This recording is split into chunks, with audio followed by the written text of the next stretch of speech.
welcome to my channel. It's Genocide Jen. Going to be sharing with you today very special oracle deck, very powerful one at that.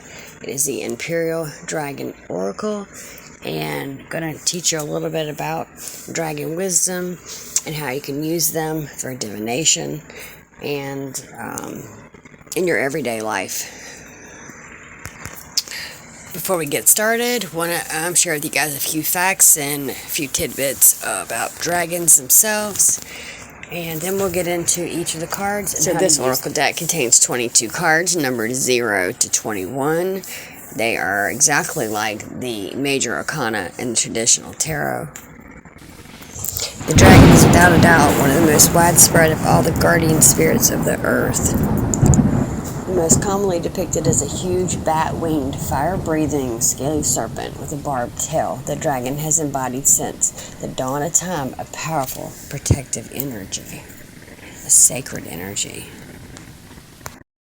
These fearsome beasts were often seen as gatekeepers to other realities and guardians of treasure and spiritual wisdom.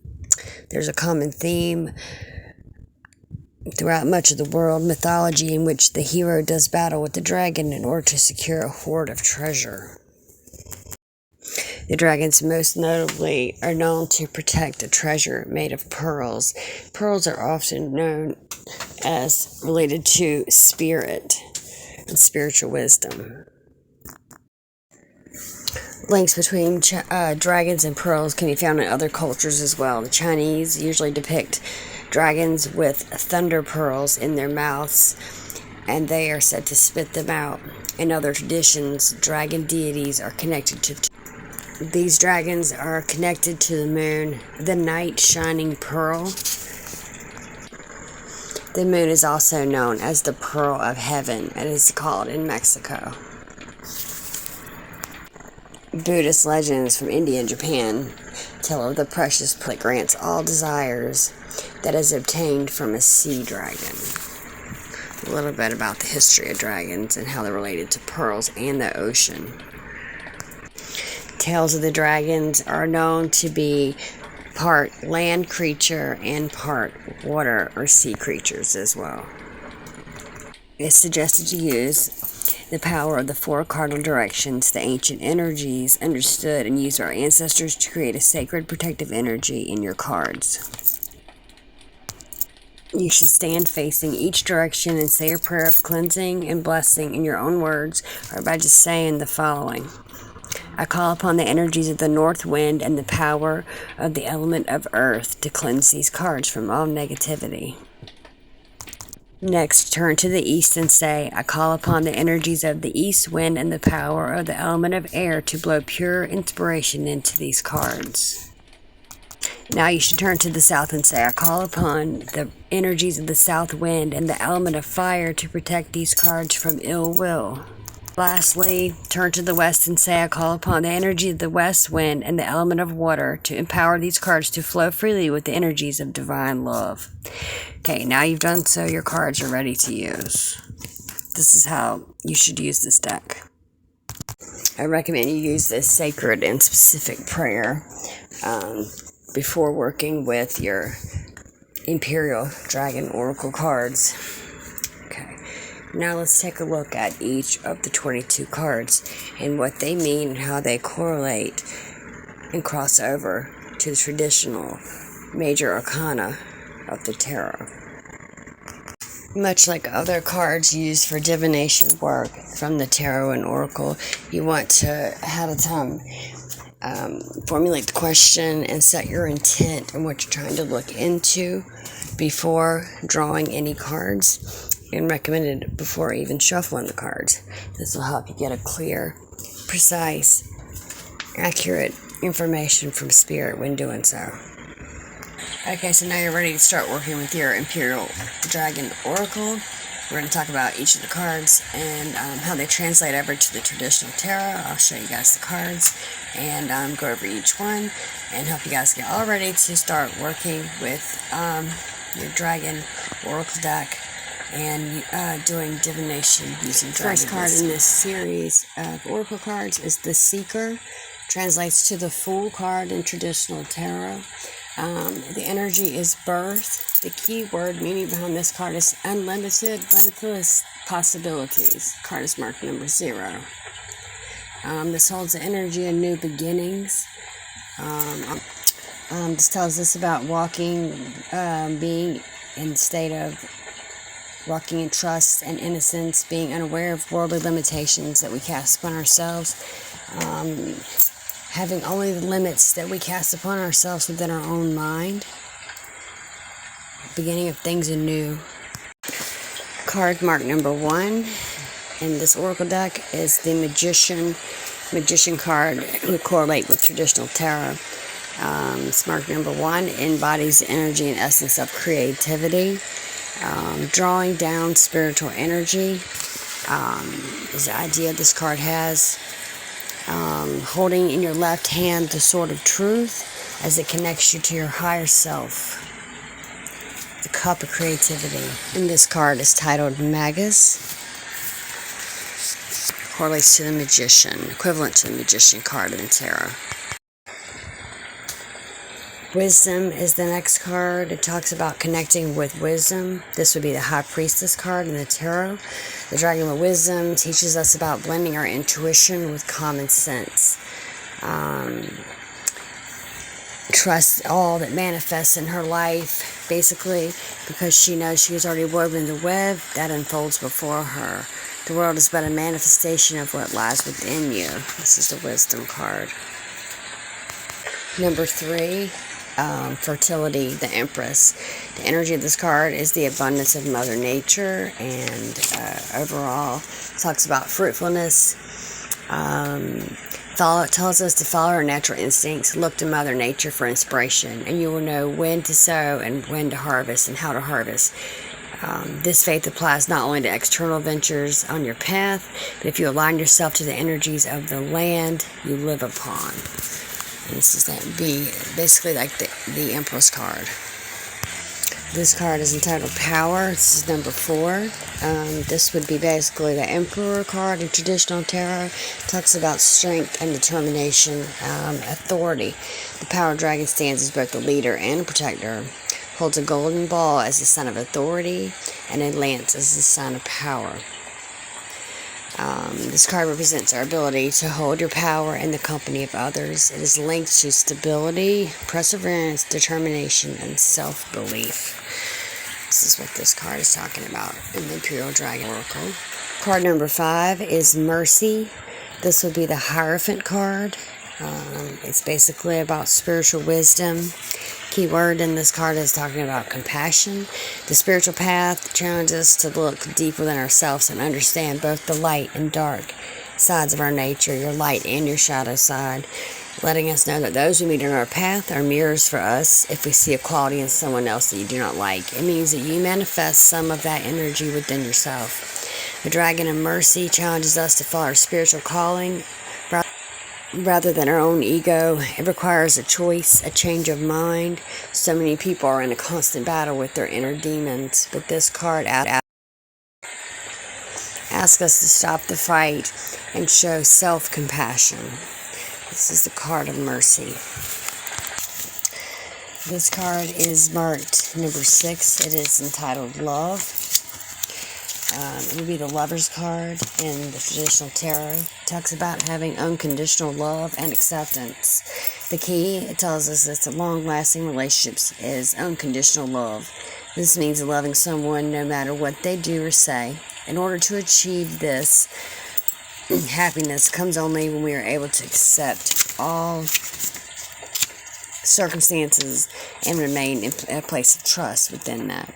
This card represents you with a clear choice to either follow old patterns or embrace new ones.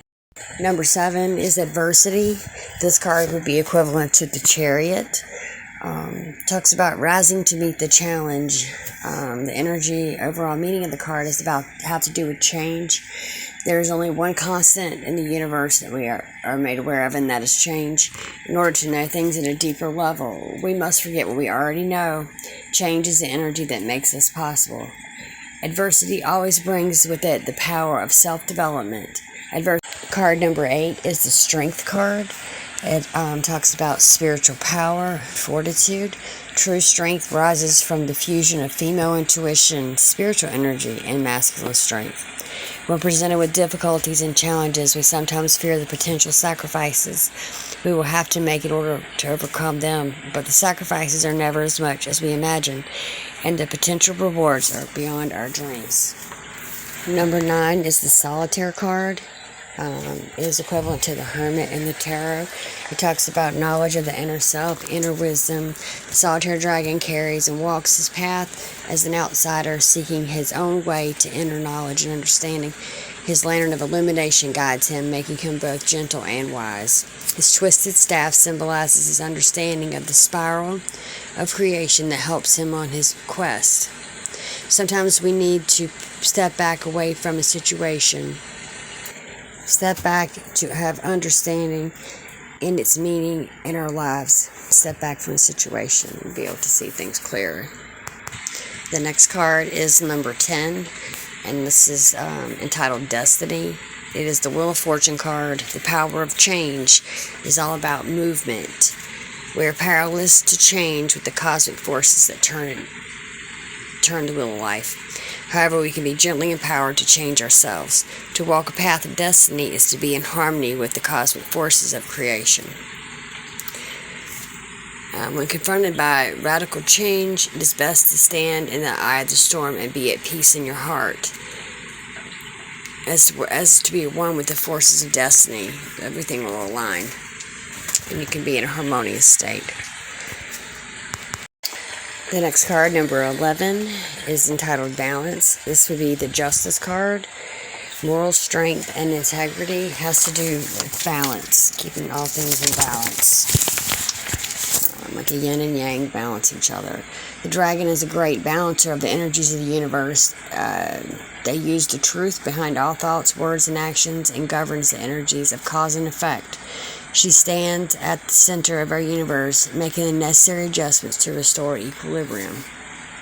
This is the Justice card. The truth will always come out in the end. Card number 12 is the Hanged Man. It has to do with transition and peace. The wounded dragon does not symbolize suffering, but rather the necessary catalyst to release us from old patterns in order to raise spiritual awareness. Having faith in yourself and have the courage to face your convictions while remaining mindful that what you believe may not serve you well under different circumstances. The next card is Rebirth. It's also known as the Death card in the Tarot, number 13.